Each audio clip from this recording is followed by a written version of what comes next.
So, I'm a Christian witch, so that obviously must mean that I use the Bible in my spell work from time to time, but how do you go about doing that? How do you craft a spell as a Christian witch? And is there anything that really separates or differentiates it from regular witchcraft, so to speak? The answer is not really, but I'm going to show you ways to utilize the Bible in your spell work. Because if you're a beginner Christian witch, you might not know how to put the two things together just yet. My name's Hannah. I am a Christo-pagan witch, and yes, I have videos all about that where I debunk all the Bible verses that supposedly condemn witchcraft. I've heard every argument in the book, okay? If you want to see my initial Christian witchcraft video, I will link it in the description below. But if you're here with an open mind and you want to learn how to do Bible-based spells, you've come to the right place. So with that being said, here's the tea. New Asmodeus coffee mug just dropped, so go get yourself one. So I use the Bible in a lot of my workings. I read the Bible. I try to study the Bible in any way that I can.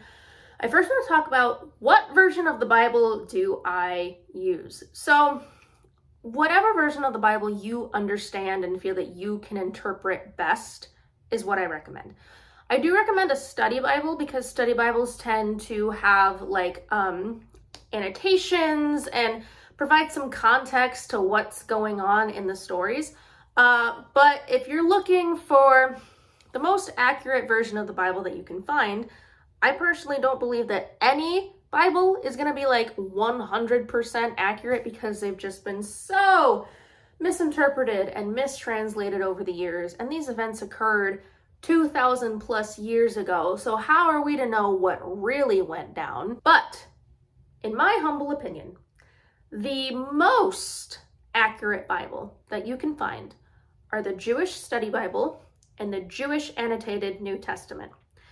Now, some people might be concerned that this is Messianic Judaism or someone trying to convert people. No, it is not Messianic Judaism, and it's not anyone trying to convert anyone to anything. It was just solely for the sake of knowledge and academia that these Jewish and Hebrew scholars got together and created these annotated study Bibles.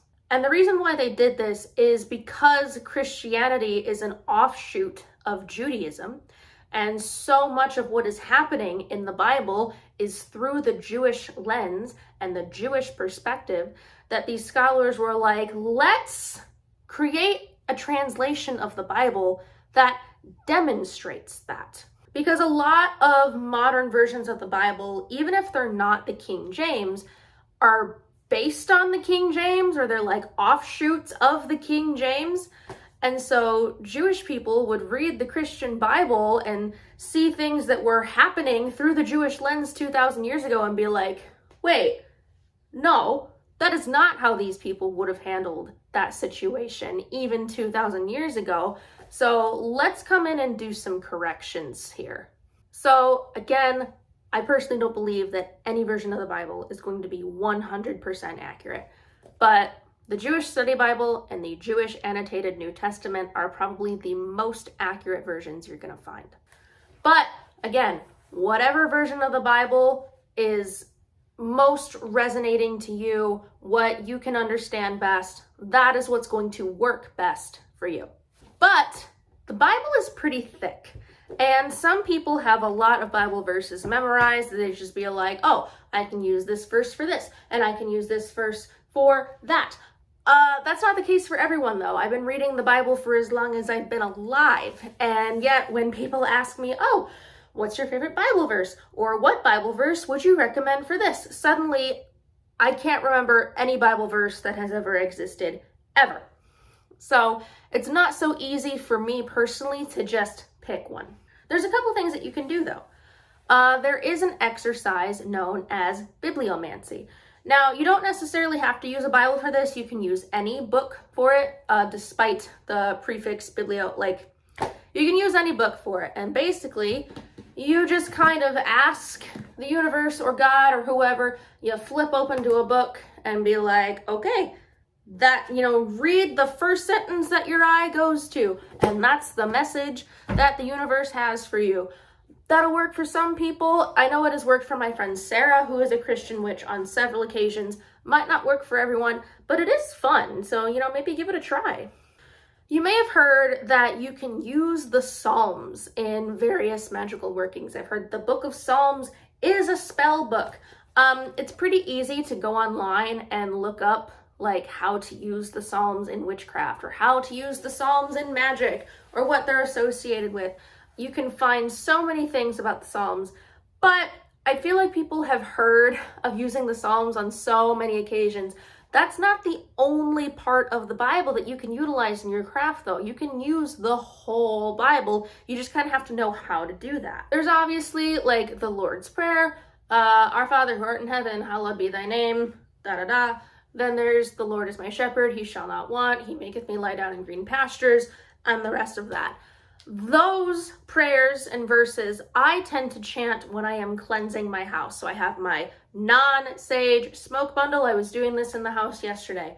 And I light it up and I chant those as I go smoke cleansing my home, just to refresh the godly energy within my home. And you can write prayers and verses down on a piece of paper and put them under your pillow so that you have peace at night when you go to sleep, or for protection in your car, wherever you want to put them. But I know what you're here for. You want to see for lack of better words, a full-on spell where I incorporate the Bible and Bible verses. How do you put spell work and Bible verses together, like in a cutesy aesthetic spell that you might see on WitchTok?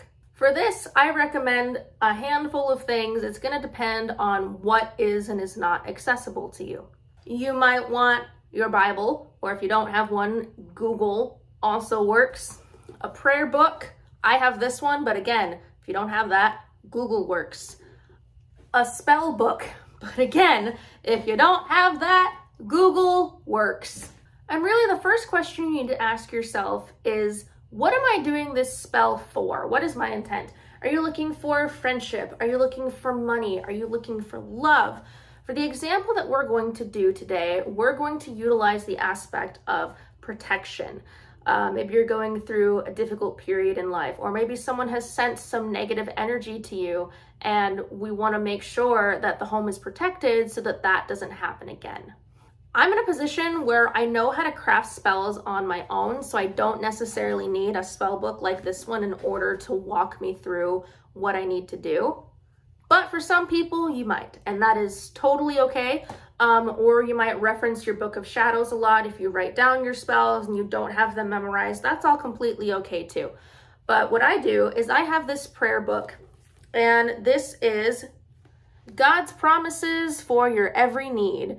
And the verses are in the new KJV. That doesn't really matter because I'm not using this for study, I'm using this for spell work. But what I do is I like this kind of prayer book because it has a table of contents in it that tells you like the purpose or intentions of the prayers. So for example, prayers for financial trouble, prayers when you're looking for love, forgiving others, if you're in grief, if you need stability and strength. So I'm going to flip to, I had a page bookmark because I was looking at this before filming this video. So I have some prayers for when you are experiencing fear, and also for when you are in need of strength. So those are really good prayers to utilize in protection spells because obviously you want them to be strong. You might be going through a difficult period. You might be feeling fearful and you want that to go away and you want the strength to come in. I like utilizing verses that are relatively short because I can be chanting them as I'm doing my spell work. A good example of this is 2 Timothy 1:7. For God has not given us a spirit of fear, but of power and of love and of a sound mind. That's one that like I can just kind of have in front of me and be chanting as I do my spell. Let me see if I can find another nice short one. I can do all things through Christ who strengthens me. While you have the candle lit, just be chanting that over and over again. Chanting and incantations is a really good way to build energy during your spell. but I have some other longer ones marked in here. And I also want to say, if a certain verse doesn't resonate with you or align with your beliefs, don't feel like you have to use that one, but you can also change it. So for example, one of the verses in here is Ephesians 6:10 through 11. And it says, "Finally, my brethren, be strong in the Lord and in the power of his might. Put on the whole armor of God so that you may be able to stand against the wiles of the devil." I don't believe in the devil, so I cross that out so that it says the wiles of evil. But if you also view God through a non-binary lens, you can change the pronouns. If you are using the feminine aspects of God, change the pronouns to she. Use whatever works best for you and your practice. So now that I have a couple of verses picked out that I want to use, I'm going to walk you through the protection spell that I'm personally going to do to build a ward. So we're going to make a biblically based ward for my home, and you guys can utilize this as well. Now, I have a yard, so I'm going to be burying this in my yard, but if you don't have a yard, that's okay. You can put this in your closet or on your altar. Because I'm going to be burying it, I'm going to be using biodegradable materials, but if you're not burying it, you don't have to use biodegradable materials. So because of that, I am revisiting something that was super trendy on WitchTok like 2 years ago that I think we should be bringing back, especially if you're going to be burying things, and that is using your old toilet paper rolls in your spells. Yes. So I have a Bible verse written on here. I forget which one it was, but it was the one that I mentioned earlier that I think is from Ephesians. See, I'm already forgetting. "For God has not given us a spirit of fear, but of power and of love and of a sound mind." And all of these sigils on here are ones that I came up with to protect my home and my magic and my relationships and my friendships, and everyone who comes into this home is protective from any negative energies. So I'm going to turn the camera around to my working altar space and kind of show you what else I'm going to do to make this a Bible-based spell. But I think you'll end up seeing that it's not that different from other forms of spell work. It's a different day because I was busy and then I was sick, but we're back. And I just wanted to say really quick that I'm probably not going to do spell walkthroughs very often on this page because that is primarily something that I do on my Patreon. Every Wednesday, people in the designated tiers get a new spell walkthrough every week. I wonder if you'll be able to hear the cats playing with their toys in the background. So I'm probably not going to do spell walkthroughs, like I said, on this page too often, but maybe, to outsiders watching this, it'll incentivize you to be like, wow, Hannah's spells are really cool and unique. I want to see what else she has. To which I would say, lucky for you, it's linked in the description. See what I did there? All right, let's get to making this biblically charged ward. Now, I want you to take all of the ingredients that you see before you as recommended, meaning that if you don't have one or multiple of the things that you see in front of you, that's okay. You can replace them or substitute them for something else. Especially if you're like allergic to one of the things that I'm going to show, then don't use it. That's okay. So first we have, like I said, the roll with the Bible verses, and I have decorated it with sigils that I have made. If you don't know how to make sigils, there's lots of tutorials online, and you can use your own on here. I have that other verse written down here, a black candle. This Hexbreaker oil that I purchased, I did not make this. It looks like it has cloves, rosemary, juniper berry, and a few other things in this. But if nothing else, if you don't have something like this, you can use olive oil or dragon's blood oil. But basically the intent with this is just like it says, it's Hexbreaker oil. So if someone sends something to me, this will break it or repel it. This is some protection powder that I made for myself. Now, you might be tempted, if you don't have something like this, you might be tempted to use salt, maybe even your witch's black salt by Spirituality, link in the description.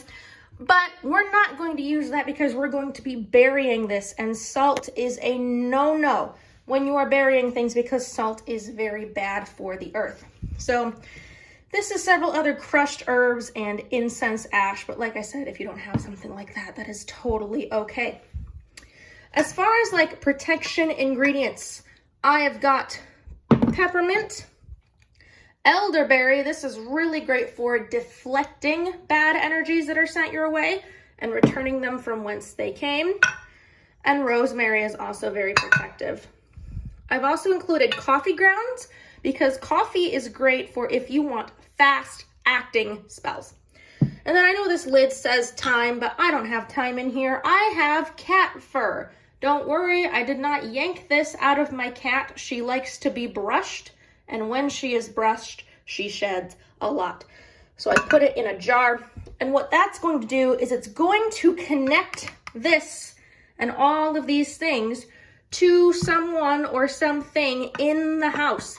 And I'm going to include some of my own hair in this spell as well.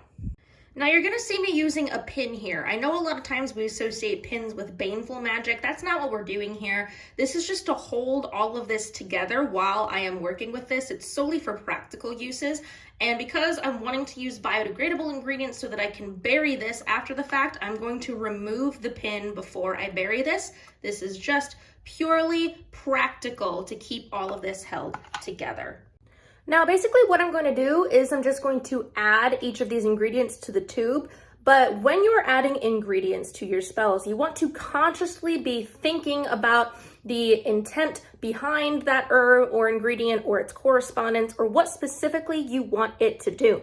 So as I'm adding the elderberry, I'm going to be thinking about, okay, this is going to deflect bad energy that comes my way. When I'm adding the coffee grounds, I'm going to be thinking about how, okay, this is going to cause this spell to be very fast. It's going to be very fast paced. When I'm adding the cat fur, I'm going to think about how that is linking this spell to everyone in the house. You want to be really conscious about those things.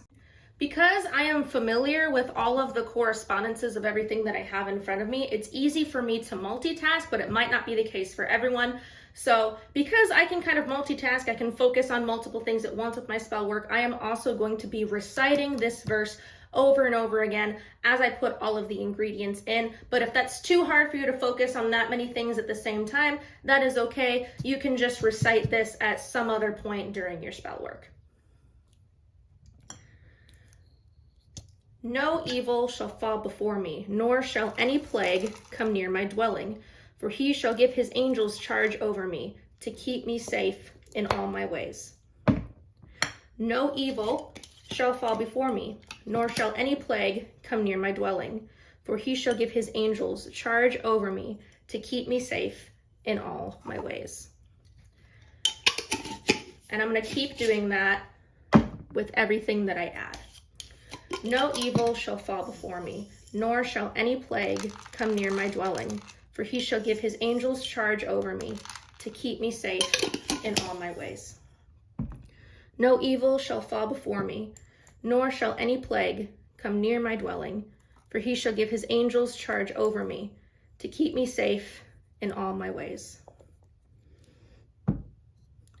No evil shall fall before me, nor shall any plague come near my dwelling. He shall give his angels charge over me, to keep me safe in all my ways.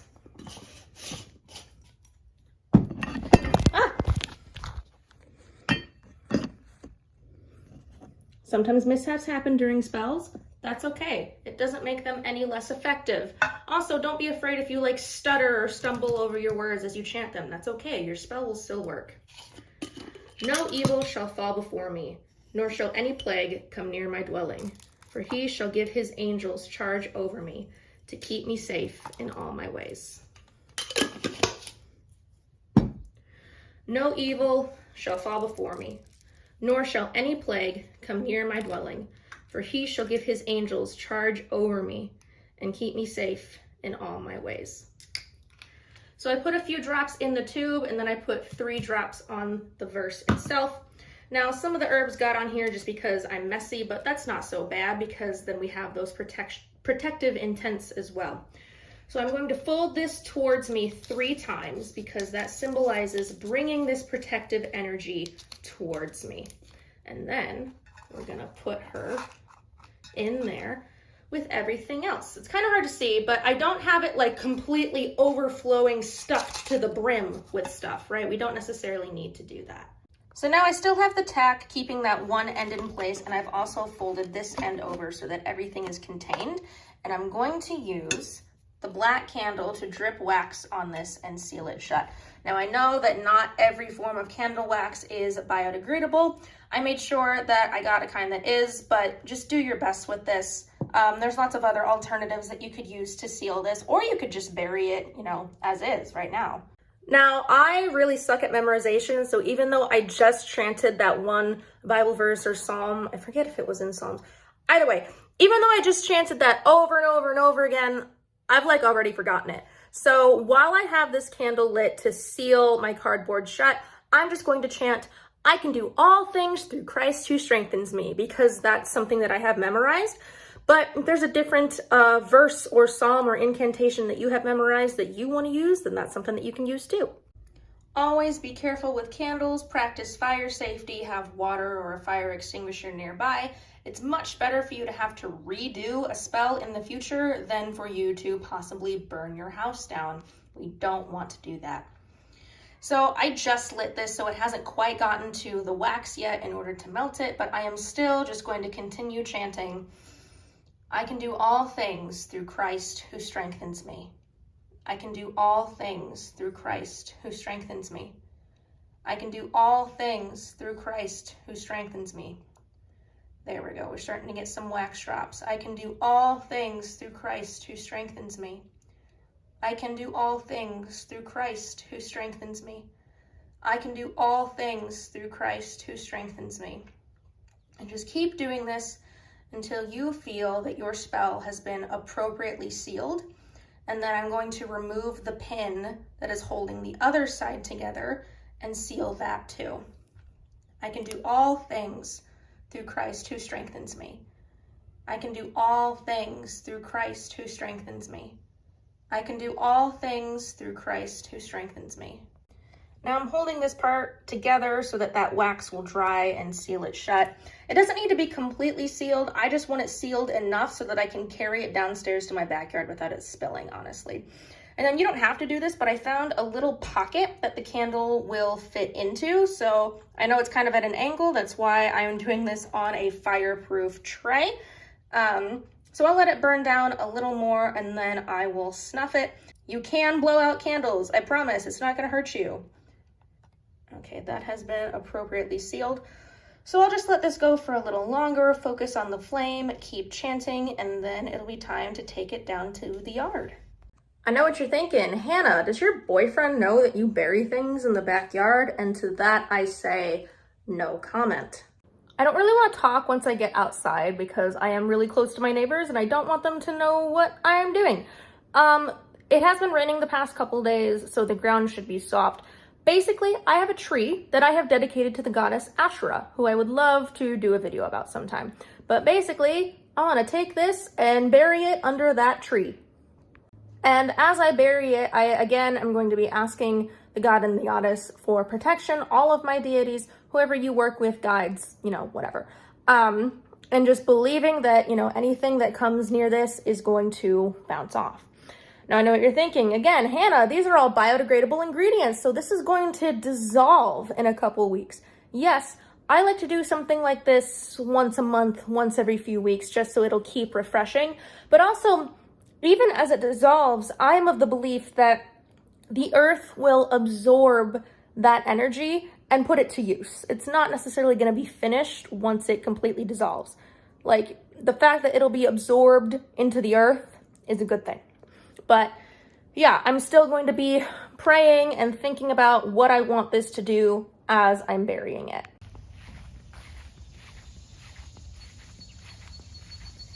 I am going to present this to the goddess, set it down, say a blessing over it, maybe, like I said, a psalm, a Bible verse, or just pray off of whatever comes off the top of my head. You know, what do I want this?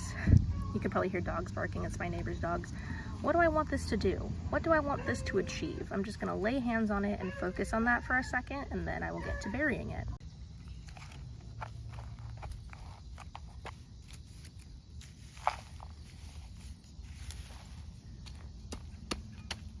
You want to really tightly pack that dirt back on when you're finished, and then you're done. Say thank you, then set it and forget it. And there you have it. So I know what you're thinking. Okay, is that it? Am I done? Well, even though this is a Bible-based spell, you might be thinking to yourself, I did technically ask deities for assistance with protecting my home, so should I give them an offering? I typically do. I give the gods offerings, all the gods, whether it's pagan gods or Christian gods. And I talked about this a little bit in my Deity Work 101 video. But for this spell, there's a couple of things that I plan to do to bestow my thanks onto the gods. So I'm going to fill their offering bowl with some fresh water, maybe sprinkle some flowers in there too. And I'm also going to light some frankincense and myrrh incense and just kind of sit in their presence and pray and reflect and be with them and maybe listen to some worship music, because even though I have left toxic evangelicalism behind, some of those songs still do slap. So that's what I'll be doing for the day, and maybe listening to some of those songs while I get the rest of my work done. But that's all for today's video. I hope you enjoyed. Thank you so much for tuning in. If you have any questions about alternative ways you could do this spell to better suit your practice, let me know in the comments below. And let me know what other videos you want to see in the future. And if you want to see more spell work from me, some more walkthroughs and things like that, make sure you check out my Patreon, which is linked in the description below. I also have a store where I sell merch, deity candles, and lots of other cool things. I make candles for every metaphysical entity under the sun. That's probably my most popular product by far. And all of that is linked in the description, as well as my other social medias and other places where you can find me. So check all that out. Let me know what you want to see from me in the future, and I'll see you guys next time. Bye.